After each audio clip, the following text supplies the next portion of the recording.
Malaysia's government confirms Parliament will reopen this month after weeks of political wrangling. And for a closer look on that, we're joined by Ibrahim Suffian, Program Director at Merdeka Center, speaking to us from Kuala Lumpur. Firstly, Prime Minister Muhyiddin Yassin has said that Parliament will only sit again in September at the earliest. Was his hand forced then in the face of public demand for accountability? I would say there's been some pressure on the Prime Minister, coming from the highest authorities or the highest points of reference in the land. The Malay rulers met sometime in mid-June recently, and I think the meeting concluded with a strong suggestion that Parliament should reconvene so that measures done by the government, particularly in addressing the pandemic, could be discussed with parliamentarians.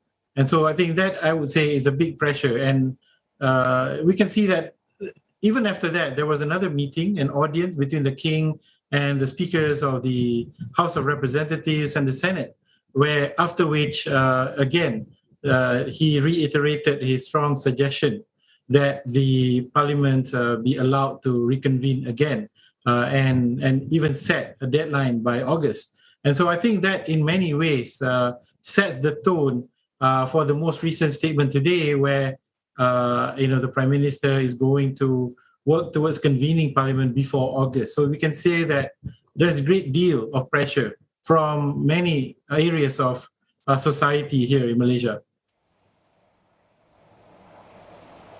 Well, on that point, Suffian, opposition leaders had urged all 220 MPs to head to Parliament on the 19th of July. That's just a couple of weeks away if Mr. Muhyiddin continues to remain silent. So how much pressure does that place on him to actually act? Well, on the surface of it, I think the pressure will be moderate if it's just populated by politicians from the opposition bench, from Pakatan Harapan and maybe some of the parties in Borneo, and along with Dr. Mahathir's camp.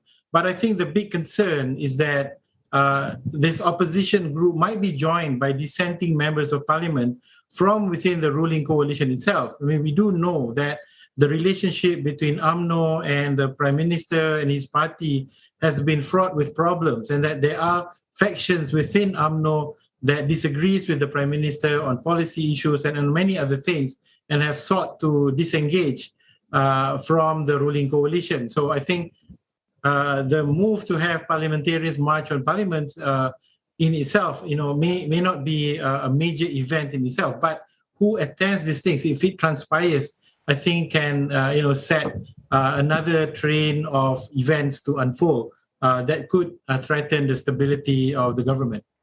And with that in mind, then, is a leadership challenge likely? Well, I think at this point in time, it is less likely, not because of the relative strength of the incumbent, but more so because none of the key coalition parties in the political arena really can command a strong or convincing majority. And so while Mr. Muhyiddin does have, on paper, a majority, and Mr. Anwar Ibrahim from the opposition also claims that he has some numbers, it remains to be seen whether that can be achieved or realized or not.